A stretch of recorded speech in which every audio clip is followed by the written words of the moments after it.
Ou, oui?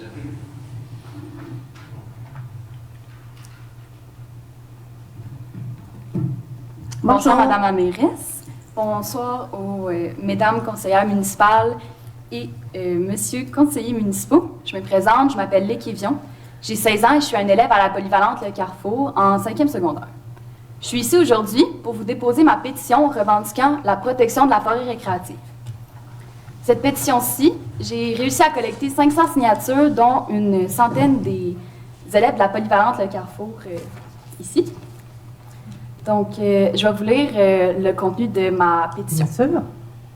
Donc, la question est, êtes-vous en accord de protéger la forêt récréative? La population de Val-d'Or a la chance de profiter d'un terrain de jeu incroyable, la forêt récréative. Il est possible d'y trouver plusieurs activités qui contribuent à la santé et au bien-être de cette communauté.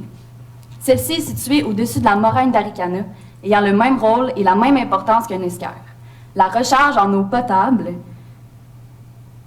la recharge en eau souterraine. Excusez-moi, je vais juste recommencer. Bien sûr. La recharge en eau souterraine de l'Abitibi-Témiscamingue dépend en grande partie des escarres et moraines. Ceux-ci filtrent naturellement l'eau d'une pureté incomparable et sont en mesure de préserver une biodiversité et des écosystèmes d'une valeur inestimable. Ces deux aspects sont des héritages de la plus haute importance pour les générations futures. Hélas, ceux-ci ne sont pas protégés des activités économiques qui pourraient les polluer ou même les détruire, notamment les projets miniers et les coupes forestières abusives. C'est pourquoi nous demandons à la mairesse de Val-d'Or, Mme Céline Brindamour, et le conseil municipal d'agir pour protéger véritablement et concrètement la forêt récréative et la moraine d'Aricana contre les activités minières et les coupes forestières abusives. Donc, ma question est la suivante. Comment comptez-vous protéger concrètement la forêt récréative et la moraine d'Aricana contre les activités minières et les coupes forestières abusives d'ici la fin de mes études secondaires? On va le faire pour plus longtemps que ça, là, mais en fait, c'est ça. Nous, on est quand même pas mal actifs dans le dossier, autant pour les coupes forestières. Je ne sais pas si j'ai de la misère à vous voyez. C'est correct si je te tutoie? Oui. Oui, parfait. Alors, je ne sais pas si tu as eu connaissance de la démarche qui a été faite par la MRC de la Vallée de l'Art là, pour un projet d'acceptabilité sociale pour l'aménagement forestier là, de la forêt récréative. Ils vont faire des rencontres citoyennes. Ils vont expliquer pourquoi ils ont besoin de faire des coupes. Bien, pourquoi ils pensent peut-être avoir besoin de faire des coupes de bois, justement, parce qu'il y a des pins gris qui sont à maturité. Alors, pendant 3 ans, ils vont travailler sur le dossier, voir la pertinence. Ils vont décider si finalement, oui ou non, il devrait y avoir ces coupes-là. Ça, c'est fait avec un programme de recherche avec l'Université du Québec en Abitibi-Témiscamingue. Alors, pour l'aspect de coupe forestière au niveau de la forêt récréative, c'est très bien. Moi, je considère que c'est très bien couvert. C'est sous la gestion de la MRC, mais on suit ça de près aussi. Puis pour ta question concernant ce qu'on veut faire pour protéger justement le potentiel aquifère de la moraine d'Aricana, bien, on est en pourparlers régulièrement avec la ministre Maïté Blanchette pour justement s'assurer qu'elle prend au sérieux nos demandes. On avait fait une demande de moratoire, on n'a pas encore eu de réponse, mais on ne lâche pas notre intention de faire reconnaître l'importance d'avoir un moratoire et sinon, au moins, qu'il n'y ait pas de baux qui soient acceptés, qui soient remis par la MRC, tant et aussi longtemps qu'on n'aura pas procédé à toutes les évaluations là, pour la protection de l'eau. Alors ça, c'est quelque chose qui est très, très important pour nous, très important aussi pour nous assurer une eau potable pour plus longtemps aussi que ton secondaire, là, pour les 50 prochaines années. Alors, on travaille très fort. On a donné des mandats il n'y a pas longtemps à une firme pour des études hydrogéologiques. Alors, c'est bien qu'avec les élèves du secondaire 5 ou les autres élèves, que vous preniez position. Moi, j'aime bien ça, voir ça, et les membres du conseil aussi, mais on surveille ça régulièrement. Je comprends totalement qu'est-ce que vous êtes en train de m'expliquer, les études, etc., mais est-ce que ça veut dire que la forêt va être protégée? Même si on prouve que l'eau est importante? On espère, puis on travaille fort, mais ceux qui vont donner la permission ou le droit de la garder comme telle et de respecter justement l'eau potable et aussi la foresterie, ça va être le ministère là, qui va le faire. En ce qui a trait aux claims, je crois que dans la pétition, il y avait été question des claims. Il y a des claims miniers, mais il n'y a pas quand même d'exploitation. Alors, on en est pour le moment là. Par rapport au projet Norascon, où est-ce qu'on est rendu dans le dossier? Bien, c'est ça. On avait fait une première phase avec une firme pour un petit peu expliquer au gouvernement, présenter au gouvernement ce qu'on craignait. Puis finalement, après cette phase-là, elle nous a demandé d'avoir d'autres informations. Alors, on l'a mis au courant qu'on avait donné un mandat pour faire des... comment on appelle ça, là, lorsqu'ils creusent des diamètres? Oui, des puits de forage. C'est des puits de forage pour tester l'eau. Puis c'est quand même des coûts importants. On lui a mentionné ça, mais pour le moment, on va mettre l'argent que ça prend pour s'assurer là, qu'il n'y aille pas trop vite. Mais dès qu'on a une chance, on parle. Aussi, le député Pierre Dufault m'a assuré la semaine dernière avoir eu des conversations avec la ministre. Nous, on aimerait avoir une assurance, un commitment, puis on l'attend, mais on ne lâchera pas. Je comprends totalement tous les points que vous avez énoncés, mais en ce moment, j'ai le plan de développement de la forêt récréative de Val-d'Or entre les mains qui a été déposé en juin 2013. Si on va au point 6.1,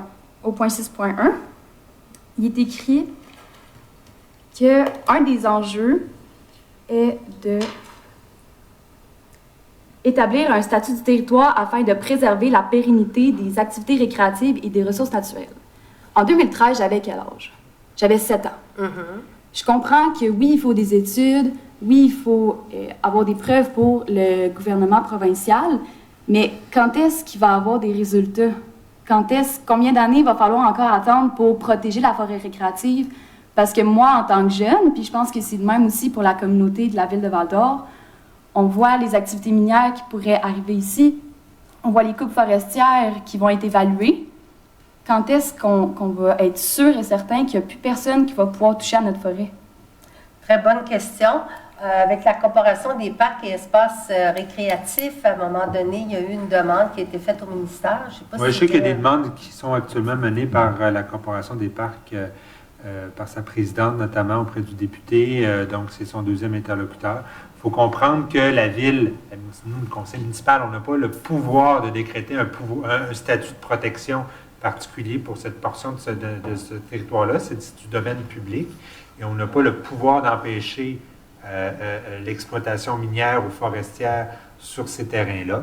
Donc, si demain matin, on avait le pouvoir, je ne veux pas présumer, moi, ce qui est sûr, c'est que je voterais demain matin en faveur d'un statut de protection, mais la municipalité n'a pas ce pouvoir-là. Mais je peux comprendre aussi que c'est pas rassurant quand tu dis que tu lis ça en 2013, qu'on est en 2024, mais malheureusement, même si on continue toujours d'essayer de rallier, on a rencontré le ministère des Ressources naturelles et des Forêts, avec la MRC d'ailleurs, et c'est des choses malheureusement qui prennent énormément de temps, mais en attendant, on considère, en tout cas moi, je pense que les membres du conseil aussi, on a une vigie, puis on fait tout ce qui est possible pour la part de la municipalité. Il n'y a rien quand même qui t'empêcherait d'aller porter aussi tes préoccupations au bureau de M. Dufour. Là, tu peux faire aussi des interventions auprès de la ministre. Parfait, mais est-ce que c'est à moi, élève de 16 ans, à faire ces démarches-là pendant que je viens me présenter devant vous? Tu sais, je pense que le conseil municipal a beaucoup plus de ressources que moi, élève de 16 ans, pour présenter ce projet-là à Pierre Dufour, parce que je suis convaincue qu'à Québec, même si Pierre Dufour, c'est notre député, que si chaque municipalité demandait son petit aire protégé, ça serait absolument impossible. Moi, je viens ici pour vous demander votre appui, votre soutien, puis parce que je vous fais confiance en tant que tel. Moi, ça ne me dérange pas d'aller voir Pierre Dufour, mais je sens que je n'ai pas les ressources. peut-être que je me suis mal exprimée dans le sens que je te suggérais de y aller si tu en avais envie. Parce que nous, de notre côté, on considère on fait le suivi. On dit oui, ça prend du temps, puis il n'y a rien de plus plate à se faire dire, là, mais c'est malheureusement la réalité. En attendant, pour le moment, ce qui se passe à la forêt récréative, on s'assure que dans la partie où est-ce qu'on a un droit, on le fait. C'est pour ça qu'on travaille avec la MRC puis qu'on fait faire une démarche d'acceptabilité pour s'assurer de ne jamais aller couper des arbres qui n'ont pas besoin d'être coupés. Ça, c'est beau ce qu'on peut faire quelque chose. On fait aussi quelque chose avec la ministre pour justement s'assurer de protéger nos escarres. Puis on continue à suivre le dossier. Je t'invite à n'importe quel moment de venir nous voir encore, voir où est-ce qu'on est rendu. Mais c'est là où est-ce qu'on est. Je pense qu'on fait vraiment ce qui est nécessaire là, pour s'assurer de pas se faire jouer de tout puis de garder notre eau potable, comme tu dis. Très bonne eau potable aussi. Donc, qu'est-ce que je peux en conclure? C'est qu'il va peut-être falloir que j'attende encore 10 ans pour être convaincue que la forêt récréative va être protégée. Bien, j'espère que non.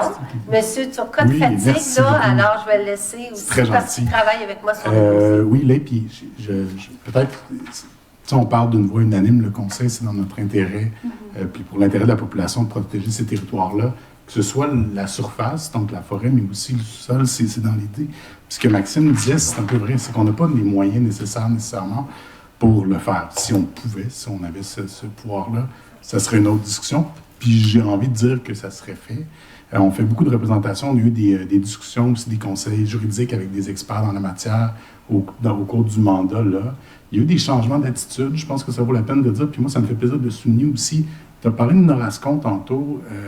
Pour la première fois, on a posé des questions suite à des demandes de BEX comme ça, bien avant tout l'épisode là, de l'eau potable et de cette possibilité-là. Donc, il y a une réelle intention du Conseil qui est là. Je sais que c'est un acte de foi, puis que c'est plate. Là. Moi aussi, j'ai de la misère des fois avec les échéances, puis le temps que ça prend pour faire ces choses-là.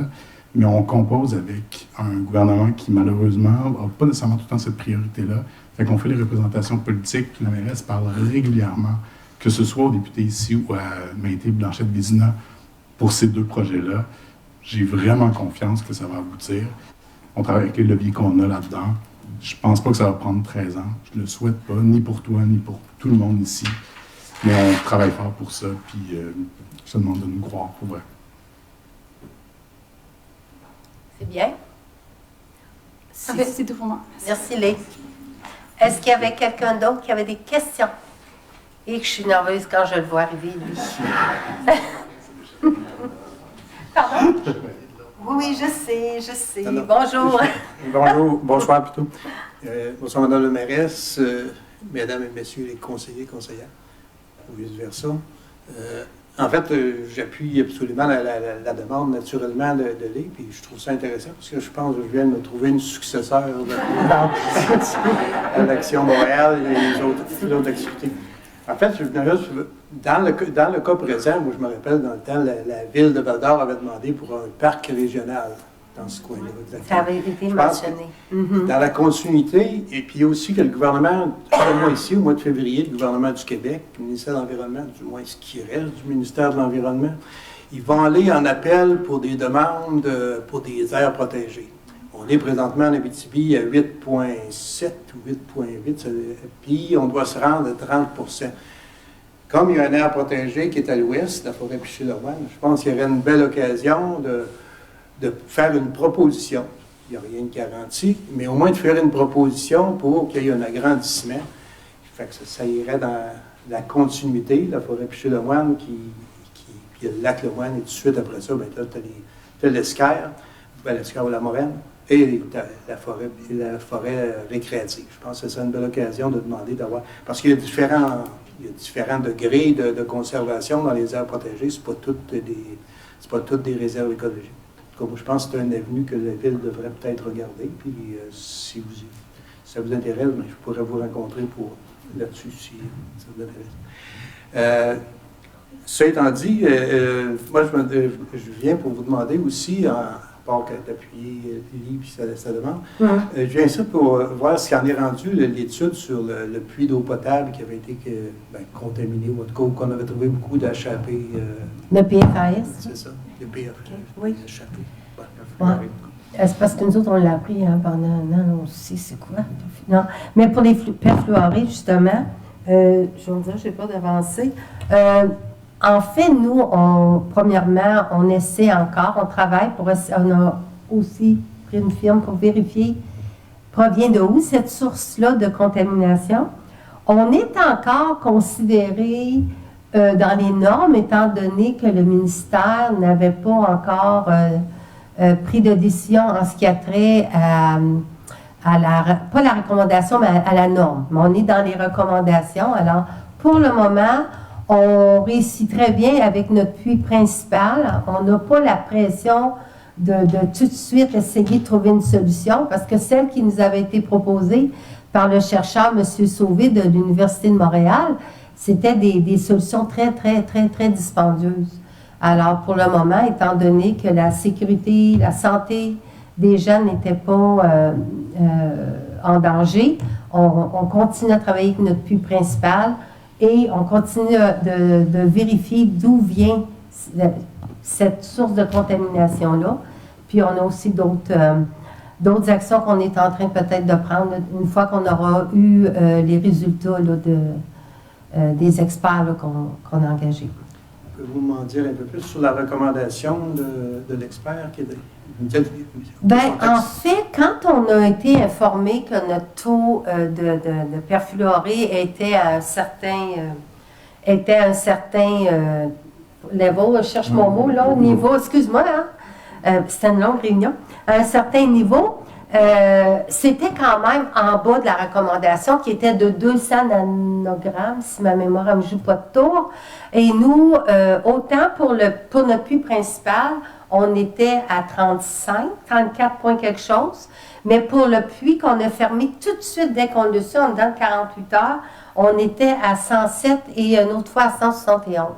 Alors, on aurait pu le laisser ouvert tant et aussi longtemps que le gouvernement canadien, là, fédéral, aurait fait les normes, mais pour le moment, on se disait, on n'a pas besoin, on va le tasser tout simplement. Ouais, je pense que j'ai mal posé ma question, je voulais savoir. L'expert, vous m'avez dit qu'il avait fait des recommandations qui étaient très onéreuses. Oui. Je voudrais savoir si c'est possible de savoir qu'est-ce qu'il avait recommandé. Bien, c'est pas qu'il nous a fait des recommandations, c'est des traitements. Il y en a un qui c'est un traitement au charbon, mais il n'y avait pas d'assurance nécessairement parce qu'il venait de commencer au Québec. Pardon?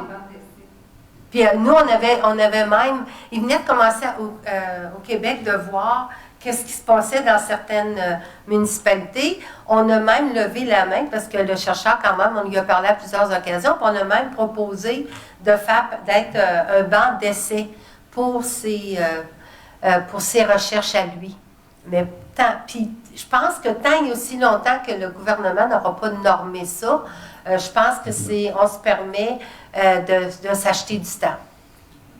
Toujours quand même en donnant les mandats là, appropriés pour vérifier comment ça que nous, à Val-d'Or, on a ça.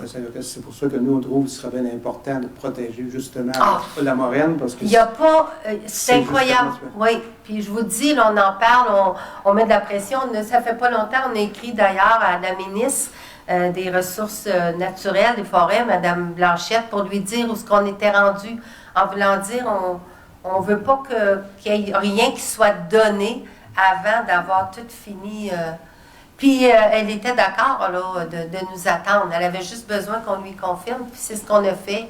Il y a, au début janvier ou fin décembre, là, je suis embêtée. Là. En janvier, oui. Donc, je vais finir juste par une invitation que je voudrais faire au conseil municipal. L'Action boréale, on a annoncé qu'on va proposer, nous autres, 4 aires protégées, 4 grandes aires protégées en région. Puis, à partir du 20, on va se promener pour venir expliquer un peu les propositions qu'on a. Fait qu'on voulait c'est pas une rencontre décisionnelle, c'est simplement de vous expliquer nos propositions qu'on peut faire au nom de la région. Puis, vraiment qu'à l'entour du 20, ceux qui seront intéressés, puis on pourra vous rencontrer pour venir vous expliquer. Viendriez nous rencontrer les membres du conseil? Oui, mais à titre, c'est pas une rencontre nécessairement où on va vous demander de prendre des positions. On veut juste vous expliquer un peu notre démarche pour que vous soyez au courant, que nous, on va présenter ça au gouvernement. Parfait. Nous, on a une rencontre le 19, peut-être qu'on pourrait le mettre au caucus. On vous tient au courant. Parfait. Merci. Merci. Le relais du contre-interrogatoire. Rodrigue Turgeon, je suis ici pour... Avocat. Oui, mais non, accessoirement. Ouais. Je suis aussi citoyen de Val-d'Or. Je suis ici pour apporter mon soutien à Lé. Puis Henri et moi, on s'était juré qu'on ne viendrait pas au micro si la réponse était satisfaisante à sa question. Puis je me permets de la rappeler parce que vous avez offert plein de lumière, mais peut-être pas sur sa question initiale qui était qu'est-ce que vous allez faire d'ici la fin de ses études? Pas pour la durée de ses études. Je pense que ça a été mal saisi, là, mais c'était vraiment ça. Là. On a un délai qui vient à échéance le 23 juin. Lé va arriver à la fin de son parcours d'études, depuis qu'il y a 7 ans qu'il attend la protection de sa forêt. Fait que la question est de savoir, est-ce que vous estimez que vos démarches que vous faites en privé avec la ministre vont apporter fruit d'ici la fin de ses études? Je pense que c'est ça que les élèves du secondaire attendent comme réponse de votre part. Mais je pense pas que j'aurais pu être plus... Il me semble plus... tu sais, j'ai été quand même très ouverte à donner l'information. Je ne peux pas faire des promesses au nom du gouvernement. Je ne me cache pas derrière du gouvernement. Mais moi, comme je lui ai expliqué, c'est qu'on a fait tout ça, puis là, on attend de voir comment ils vont recevoir toutes nos demandes, nos recommandations. Si on parle de la protection de l'eau, dès que nos firmes d'experts qu'on a engagés vont donner leur rapport, on va l'envoyer à la ministre. Mais vous, là, c'est quoi est-ce que je peux vous retourner à la question et vous demander c'est quoi qu'on pourrait lui promettre à la fin de ses études en juin? Je pense qu'on fait pas mal tout ce qu'on pense qu'il est nécessaire de faire. Moi, je suis quand même bien à l'aise avec ce qu'on fait, mais y aurait-il quelque chose que vous pourriez nous proposer? Bien, comme à plusieurs reprises, j'ai toujours offert ma disponibilité pour parler de ces questions-là avec le Conseil. Fait que ça me fait plaisir d'en parler aujourd'hui publiquement, ici. Fait que, mais, tu sais, je ne veux pas parler pour Lé ni pour les élèves de l'école secondaire, mais sachez-le bien, là, puis je vais parler à mon nom, mais moi, j'apprécie beaucoup les efforts que vous avez déployés dans ce dossier-là. Je ne suis pas ici aujourd'hui pour vous rajouter une couche de stress, mais plutôt pour que vous voyez le soutien de cette pétition-là comme ce que c'est. Là. Il y a 500 élèves et membres de la ville de Val-d'Or qui vous appuient dans vos démarches. C'est significatif. Et, tu sais, en toute proportion gardée, là, si on compare avec la ville de Montréal, c'est 2 fois le Centre Bell. Fait que ça commence à faire du monde. Et ça, c'est juste ces efforts en quelques semaines. Fait qu'on ne doute pas qu'il y a beaucoup plus de gens de la ville ici qui soutiennent la démarche. Fait mais ce que je disais, c'est que je ne suis pas ici pour vous en vouloir de tout ce que vous avez fait dans le passé. La question est plus, à partir de maintenant jusqu'à la fin des études de Lé, qu'est-ce qui sera fait? C'est ça la question. Pour les élus, parce que, comme Lé l'a dit, c'est un élève du secondaire. C'est peut-être pas à eux de faire ce job-là. Votre question que vous m'avez relancée, finalement, ben moi, honnêtement, parce que j'en ai aussi des discussions avec la ministre, son cabinet, puis les hauts fonctionnaires en tant que représentants de la coalition Québec Meilleure Mine. Puis je ne doute pas, comme vous dites, de leur intérêt de protéger la forêt récréative de Val-d'Or, mais ça, c'est ce qu'ils nous disent en privé. Là, on a besoin d'un commitment public. Là. Je pense qu'on est rendu à cette étape-là. Il y a toute une grande pétition de gens qui vous soutiennent. Moi, j'ai été admiratif, Madame la mairesse, de vos prises de position publiques dans d'autres dossiers. Je ne vais pas faire de parallèle, mais je sais que vous avez toujours été là pour aller jusqu'au bout de vos engagements, jusqu'à interpeller publiquement les échelons supérieurs auxquels vous référez, puis on sait tous que ce sont à eux de prendre ces décisions-là. Et aujourd'hui, je pense qu'on est là en soutien à votre prise de position d'ici la fin des études des élèves secondaires. Fait que moi, vous le lisez entre les lignes, vous pouvez me demander ce que je ferais moi personnellement dans mon rôle de citoyen engagé, ben, je l'ai déjà fait. J'ai pris toutes les tribunes pour soutenir leur cause, mais je pense que maintenant, si ça peut venir de la mairesse du Conseil de Val-d'Or, publiquement interpeller le gouvernement sur cette question-là, c'est certain que vous allez grandement bénéficier politiquement, mais juste au sein de la population qui sentent que vous agissez là, à ce stade-là. Mais c'est une suggestion que je vous soumets. Là. Mais après, comme je disais, on peut continuer de travailler ensemble et voir ce qu'on peut faire. Mais moi, j'apprécierais ça de votre part, cet engagement-là, de si vous croyez que vous êtes arrivé au bout de vos démarches privées là, avec le ministère, le gouvernement, de songer fortement à les interpeller publiquement. Mais alors, je prends vos commentaires en délibéré, comme vous dites. C'est correct, mais je ne veux pas vous mettre... Mais c'est parce que vous m'avez posé la question. Oui, que je absolument. me permets de vous suggérer. Ben, je vous remercie de votre intérêt.